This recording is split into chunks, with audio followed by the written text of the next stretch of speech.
Yeah. I'm a real G. I started this shit. I'm a real G. What you gonna do about it?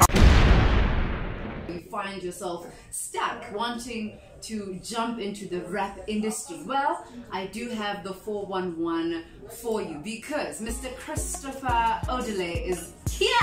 So he is about to give you and me a little piece or a snippet or full information about how you can find yourself in the rap game. So he is known in the music industry as Mr. Stovers. Hi Christopher, how are you? Yeah. How you doing, Black Diamond? I'm very well, thank you. How's everybody doing out there? We're trying. We're surviving the heat, but apart from that, we good. We good. How are you? I'm good, man. Awesome. Alrighty. So let's get the formalities out of the way, right? Exactly. Who is Christopher and where is he from, and how did he find himself in, especially the rap side of the music industry? Alright, Christopher's Oddly, aka Stovers, for that matter. Well, I'm from Joburg, and I'm owner of a small record label called Morgeez Records.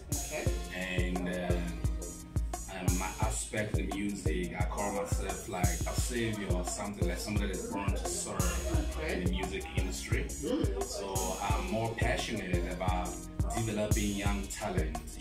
Yeah, so that's where I focus my energy in developing young talent, and for that regard, I have created so many talent development programs, which are basically simple competitions and workshops, so that they can be able to have some basic knowledge of how things work in the music industry. Yeah. Especially young rappers, rap music is very big.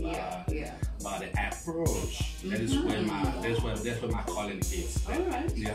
The approach to it. The approach to it. Yeah. That is where people say, no, music is a difficult business, it's a stressful business, you don't get into it. But then that is where I find pleasure in bringing out those difficulties, presenting them with the simple solutions that can be able to help the young musician or the young artist out there. I love the fact that you touched on, you like focusing on talent development. Why talent development? Because you can, finally find somebody who's well established and then move from that point on and go forward. Why from the ground? Moving up. You put this question very beautifully, and it's more or less like you are giving me back my dose of medicine, like the reason why I actually started a record label in the first place. Yeah, I'm a believer in being independent, being grounded in what you're doing, most importantly knowing exactly what you do. So to answer this question from a personal point of view, is that as a young artist growing up myself, up until now I became an OG. So but I was growing up not having people to talk to. You write all of these songs, you like maybe hundreds of songs and everything. You go around and look for money to make demos and all that for yourself. Then after making those demos, you struggle to find where to actually take them to. Except that you're still gonna go to the big record labels where nobody's gonna listen to you anyway in the first place. Because they don't know who you are. Exactly. So that is where my passion for talent development comes from.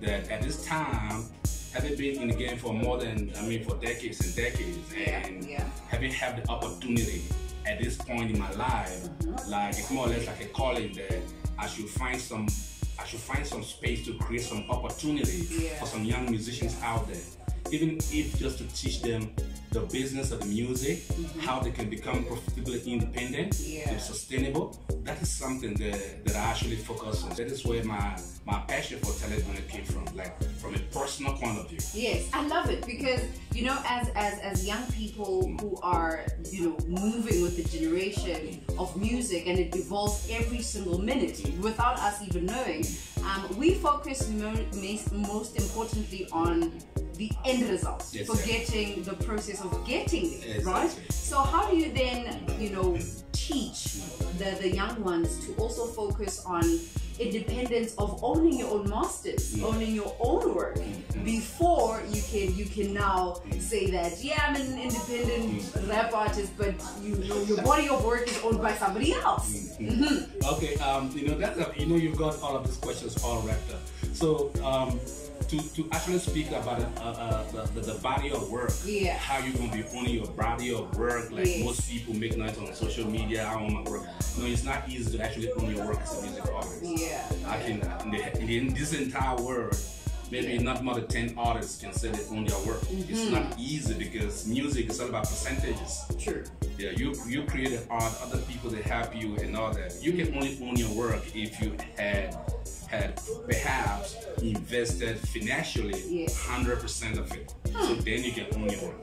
But then that's why my passion comes in, that I need to educate the young kids, you know, how this owning of works, and in fact, most of all, I want to teach them loyalty, you know, how the industry really works, what it means to be an artist in the first place. Because you know, performing, recording doesn't actually necessarily make you an artist. You're gonna have to start with somewhere, from somewhere perhaps. And then one of the key places where you're gonna start from is, you know, aligning yourself to some OGs who are open their heart to you. That is very, very crucial. So because when you have somebody that you can depend on mentally, then you're sure on the path of owning your career. First of all, you gotta own your career before we talk about the masters. In another way. So now, you know, the hip hop industry has, you know, subdivisions within itself, right? So there is the rap side, there is, you know, your commercial hip hop, and then you've got the old school rap battles. You know, remember when Jay-Z took on Eminem?